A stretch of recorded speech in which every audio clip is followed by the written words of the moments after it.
নমস্কার। ইতিমধ্যেই আমাদের পশ্চিমবঙ্গের বিধানসভা নির্বাচনের ফলাফল ঘোষিত হয়েছে, আর আমরা সবাই অত্যন্ত প্রত্যাশায় আছি যে বিজেপি নতুন সরকার গঠন করবে। আর এর মধ্যেই গতকালকের এখনও পর্যন্ত সাংবিধানিকভাবে যিনি মুখ্যমন্ত্রী আছেন মাননীয়া মমতা ব্যানার্জি, উনি প্রেস কনফারেন্সে একটি বক্তব্য রাখেন। কেন, কিসের জন্য? আমরা তো হারিয়ে নিয়ে যাবো। হারলে আমি যদি শপথ দিতে যেতাম তাহলে আমি রেজিগনেশনটা করতাম। এখন তো কোয়েশ্চেন ডাজন্ট অ্যারাইজ। এবং এই বক্তব্যকে ঘিরেই বিভিন্ন রকম জল্পনা, বিতর্ক এবং বিভ্রান্তি আমাদের রাজ্যবাসীদের মনে ঘুরে চলেছে। আর তারই স্পষ্টতার জন্য আজকের এই ভিডিওটা। তিনি বলছেন, আমি তো হারিনি, আমি কেন পদত্যাগ করব? তো এখানে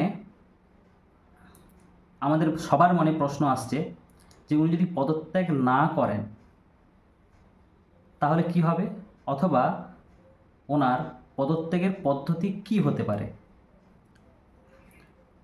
তো মুখ্যমন্ত্রী যদি পদত্যাগ না করেন সেক্ষেত্রে সংবিধানের কোনো নির্দিষ্ট ধারায় কাজ হয় না, বরং সংবিধানের কিছু ধারা যৌথভাবে কাজ করে। তো সবচেয়ে কার্যকরী যে ধারাটা হয় সেটা হয় আর্টিকেল 164 এবং এর 1 নম্বর অনুচ্ছেদ। সংবিধানের ধারা, এই সংবিধানের ধারা অনুযায়ী এটাকে বলা হয় রাজ্যপালের সন্তুষ্টি, প্লিজিওর অফ দ্য গভর্নর।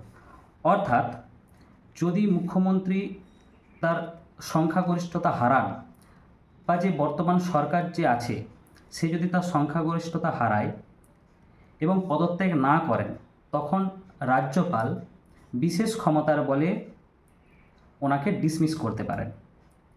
ফলত এই যে পদটা, এটা আইনত শূন্য হয়ে যায় এবং তখন নবনির্বাচিত যে রাজনৈতিক দল থাকে তাকে আহ্বান জানানো হয় নতুন করে সরকার গঠন করার। এতেও যদি না হয় তখন আরেকটা বিল পাস করা হয়েছে সম্প্রতি 164 এরই 2 নম্বর অনুচ্ছেদে। এখানে মুখ্যমন্ত্রী যদি পদত্যাগে অস্বীকার করেন তখন রাজ্যপাল বিধানসভায় অধিবেশন ডাকেন এবং এখানে একটি আস্থা ভোট বা ফ্লোর টেস্ট আবার নেওয়া হয়। এই নির্বাচনেও যদি মুখ্যমন্ত্রী সংখ্যাগরিষ্ঠতা না পান এবং তার সংখ্যাগরিষ্ঠতা প্রমাণ করতে না পারেন, তবে রাজ্যপাল তার বিশেষ ক্ষমতা বলে ওনাকে ডিসমিস করেন এবং তার সরকারের আর বৈধতা থাকে না। এরপর এই 164-র যে 1 নম্বর অনুচ্ছেদ, এর সাথে যৌথভাবে আরেকটা আইন প্রযুক্ত হয় যেটা রাষ্ট্রপতি শাসন হিসেবে জানি।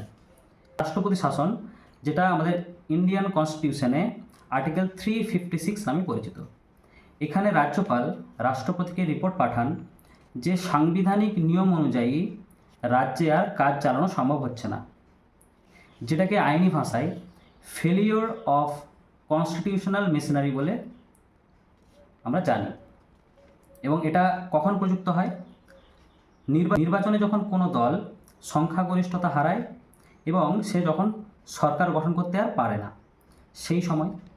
এছাড়াও যেটা এখন আমাদের রাজ্যের জন্য যে সিচুয়েশান, তার জন্য প্রযোজ্য, কোনো সরকার নির্বাচনে যদি সংখ্যাগরিষ্ঠতা হারায় এবং ফ্লোর টেস্টেও যদি তিনি তার সংখ্যাগরিষ্ঠতা প্রমাণ না করেন এবং তা সত্ত্বেও যদি তিনি পদত্যাগ করতে অস্বীকার করেন, সেক্ষেত্রে রাষ্ট্রপতি শাসন জারি করা হয় এবং সেই বিধানসভাকে সম্পূর্ণভাবে ভেঙে দেওয়া হয়।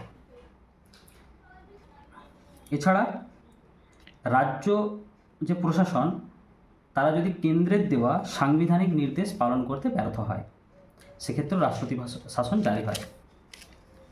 তো এখন প্রশ্ন হচ্ছে, আমাদের পশ্চিমবঙ্গের ক্ষেত্রে কোন ধারা প্রযুক্ত হবে বা কোনটা বেশি কার্যকরী হবে?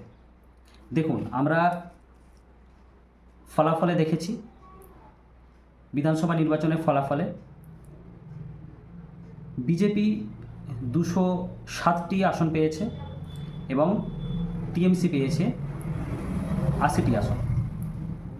আর বিধানসভার নির্বাচনের সরকার গঠনের প্রথম ক্রাইটেরিয়া হচ্ছে যে সরকার গঠন করছে সে যখন একক সংখ্যাগরিষ্ঠতা পাবে তখন আর কোনো অপশানই নেই, সেখানে 164-এর প্রথম অনুচ্ছেদ প্রযুক্ত হবে।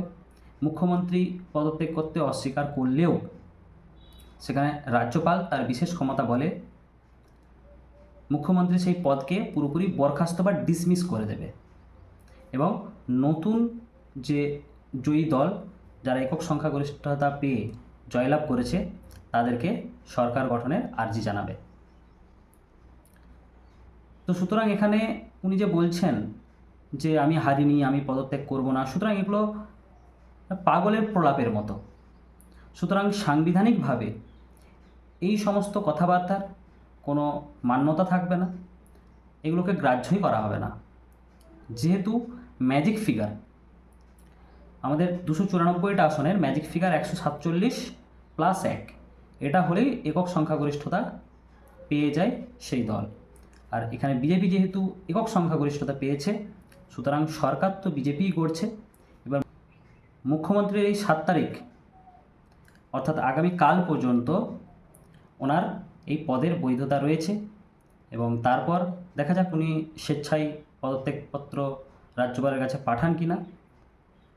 যদি স্বেচ্ছায় পদত্যাগপত্র পাঠিয়ে দেয় তাহলে রাজ্যপালের হস্তক্ষেপের নতুন করে আর কোনো দরকার নেই, আর যদি পদত্যাগপত্র না পাঠান তখন রাজ্যপাল এই 164-এর 1 অনুচ্ছেদ অনুযায়ী ওনাকে বরখাস্ত করতে বাধ্য থাকবে।